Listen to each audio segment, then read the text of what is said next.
Sao Paulo is not the capital of Brazil. It's Brasilia, by the way. But it is the capital of food in Brazil. Not because it has the most amazing Brazilian food necessarily, because Brazilian food is amazing anywhere in the country, but because you can find loads of international places, very high-end restaurants, as well as some very nice hidden gems, or not so hidden, but they are very cheap compared to the average restaurant, and that you might want to know about.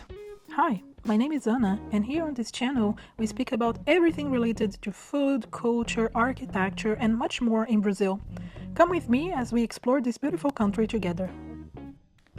On this video, I'll tell you about some of my favorite restaurants in Sao Paulo, as well as some options that are high-end, low-end, for breakfast, dinner, or lunch, as well as what I spent in all of them. So the first one, I want to start with an easy one, a pizzeria called Brás Pizzeria. This is a pizzeria that has many branches throughout Sao Paulo, so you can pick the closest one to you. They have great pizzas, they are a family environment, they're always very busy, and it's one of those casual dining restaurants that you can go with your family, just by yourself, or with a date. It is very popular with the locals, and it has kind of a nice artisanal style type of pizzeria environment. We went for dinner, and on a pizza for 2 people, we spent around 150 reais with soft drinks. If you want a wine or something else to go with it, you can probably spend up to double depending on what type of wine you want. The next restaurant is my favorite restaurant in Sao Paulo. It's called Veloso, Bar Veloso, and it's a place where you can find loads of snacks, but their main thing is the coxinhas. If you don't know what coxinha is a teardrop-shaped pastry that is deep fried and filled with creamy chicken. It is amazing. If you are in Sao Paulo, just try this. Can be Veloso, that's my favorite one, but can be anywhere else. It's just like one of the things that you need to try if you're trying Brazilian food. The Bar Veloso also has amazing caipirinha, so it's something you want to try. You can try the traditional one with lime and cachaça, but you can also make other types of mixes with many other types of fruits, as well as different types of liquors such as sake and vodka. I chose a mix of red berries to go with my caipirinha, and it was just very delicious. And if you're interested in Brazilian bar food, I have this other video here which has a lot of other options that you can also try when you're in Brazil, so go and check that one out.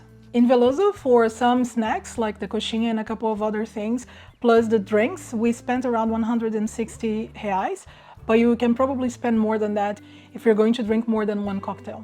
The next one is one that I went and I really enjoyed. It's called Pé de Manga. It has a beautiful open patio with a mango tree in the middle, hence the name. Pé de Manga in Portuguese means mango tree. It serves Brazilian cuisine and it has very friendly service, but it is right in the middle of the Vila Madalena, so you will probably need an Uber or a taxi to get there. For a lunch for 2, we spent 280 reais, but you can probably spend more if you're going to be drinking alcohol.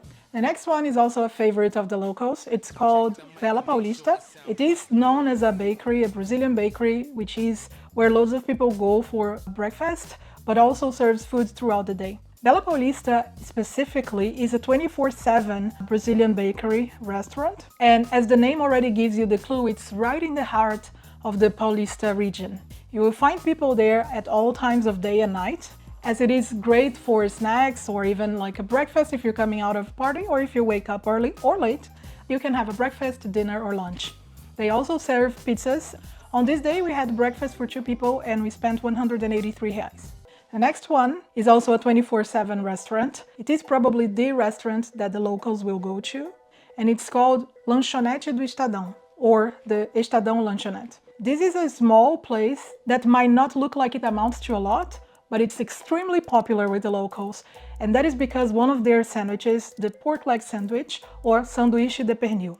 It is served at all times of day and night, and you can just go there, get the ticket at the till, and then give the ticket at the counter to get your sandwich. This specific restaurant is in the city center, so you might want to get a taxi or Uber in or out of there, because it's not really a safe region to be in walking around, especially if you're going at night. However, it has amazing sandwiches, and if you have the chance, I would strongly suggest you visit them. For 2 sandwiches and soft drinks, we spent 70 reais. If you're going to be drinking alcohol, you can probably spend more than 100 reais for 2 people. The next one in our list is one called Mori Ota. This is a high-end Japanese restaurant in the Jardins region. They serve beautifully crafted dishes that you can eat as much as you would like for a fixed price. This was the best service we had in our trip, and I would strongly suggest, if you enjoy Japanese food, that you visit them. For a Japanese menu for 2 people, we spent 375 reais, but if you're going to be drinking alcohol, you probably can spend north of 500 reais. I lived in Sao Paulo for 3 years, and these were some of the restaurants that I really enjoyed going, and for many of them I went several times. I have a load of other recommendations, but I chose just some of the few that I had some footage to show you, and that I also thought that you would probably enjoy, as well as an array of options not only in price, but in different types of meals as well. And if you're going to Sao Paulo, I have this entire playlist here that I think you might like, or YouTube thinks you might like this video here. I'll see you in the next one. Bye!